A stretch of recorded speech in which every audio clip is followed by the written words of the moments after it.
চিকিৎসা শেষে জামায়াত নেতা ডক্টর শফিকুর রহমান আজ হাসপাতাল ছাড়ছেন।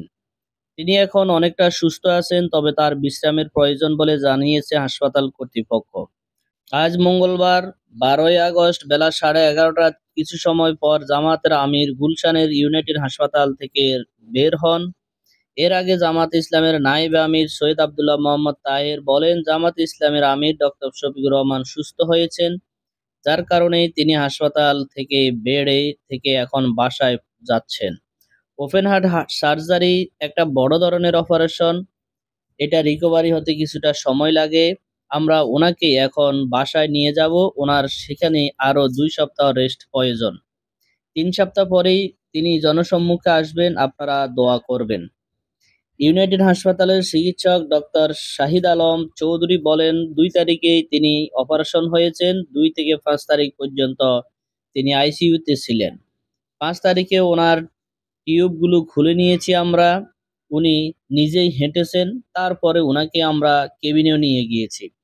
5 তারিখ থেকে এখন পর্যন্ত বেলা 11:30টায় উনি সেখানেই আছেন। ডে বাই ডে উনি প্রগ্রেস হচ্ছেন। ওনার প্রগ্রেস নিয়ে আমরা খুবই হ্যাপি। আমরা আশা করছি আগামী 1 মাসের মধ্যে উনি নর্মাল জীবনযাপন করতে পারবেন। এর আগে গত 2 আগস্ট বাইপাস সার্জারির জন্য শফিকুর রহমান হাসপাতালে ভর্তি হন। তার হার্টের 5টি ব্লক ধরা পড়ে। 19 জুলাই রাজধানী সোহরাওয়ার্দী উদ্যানের অনুষ্ঠানে জামায়াত ইসলামের নেতা ডক্টর শফিকুর রহমান হঠাৎ অসুস্থ হয়ে পড়েন।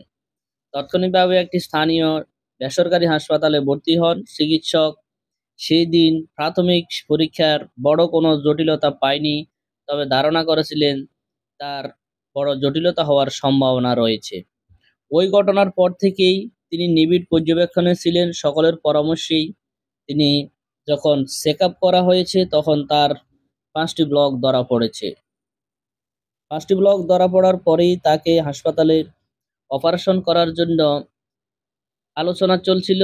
এক পর্যায়ে ফ্যামিলি থেকে বিদেশ চিকিৎসা নেওয়ার জন্য আলোচনা এসেছে। তখন তিনি বিদেশ চিকিৎসা প্রত্যাখ্যান করেই দেশেই চিকিৎসা গ্রহণ করার সিদ্ধান্ত নিয়েছেন, দেশের মানুষকে ভালোবেসে। ধন্যবাদ।